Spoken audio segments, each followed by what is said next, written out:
Now there was a famine in the land, besides the previous famine in Abraham's time. And Isaac went to Abimelech, king of Philistines, in Gerar. The Lord appeared to Isaac and said, "Do not go down to Egypt. Live in the land where I tell you to live. Stay in this land for a while, and I will be with you, and will bless you.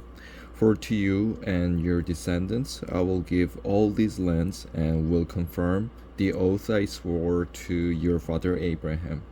I will make your descendants as numerous as the stars in the sky, and will give them all these lands, and through your offspring all nations on earth will be blessed, because Abraham obeyed me and did everything I required of him, keeping my commands, my declares, and my instructions." So Isaac stayed in Gerar. When the man of that place asked him about his wife, he said, "She is my sister," because he was afraid to say, "She is my wife." He thought, "The man of this place might kill me on account of Rebekah, because she is beautiful." When Isaac had been there a long time, Abimelech, king of the Philistines, looked down from a window and saw Isaac caressing his wife Rebekah. So Abimelech summoned Isaac and said, "She is really your wife. Why did you say she is my sister?" Isaac answered him, "Because I thought I might lose my life on account of her." Then Abimelech said, "What is this you have done to us? One of the men might well have slept with your wife, and you would have brought guilt upon us." So Abimelech gave orders to all the people, "Anyone who harms this man or his wife shall surely be put to death." Isaac planted crops in that land, and the same year reaped 100-fold, because the Lord blessed him. The man became rich, and his wealth continued to grow until he became very wealthy. He had so many flocks and herds and servants that the Philistines envied him. So all the wells that his father's servants had dug in the time of his father Abraham, the Philistines stopped up, filling them with earth. Then Abimelech said to Isaac, "Move away from us, you have become too powerful for us."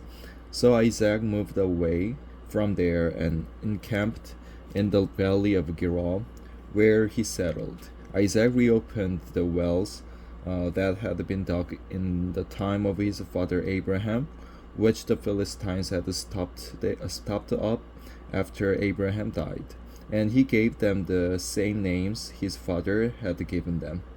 Isaac's servants dug in the valley and discovered a well of fresh water there. But the herders of Gerar quarreled with those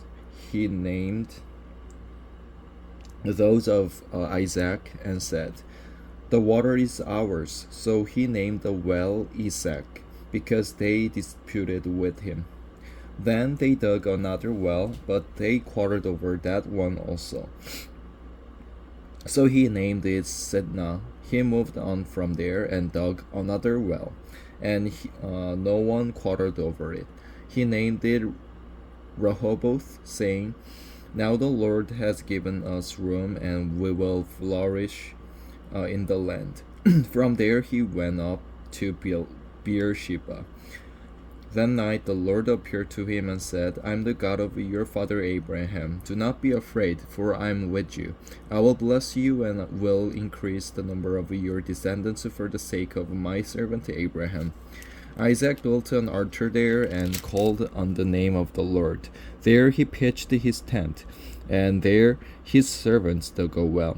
Meanwhile Abimelech had come to him from Gerar with Ahuzath, his personal advisor, and Phicol, the commander of his forces.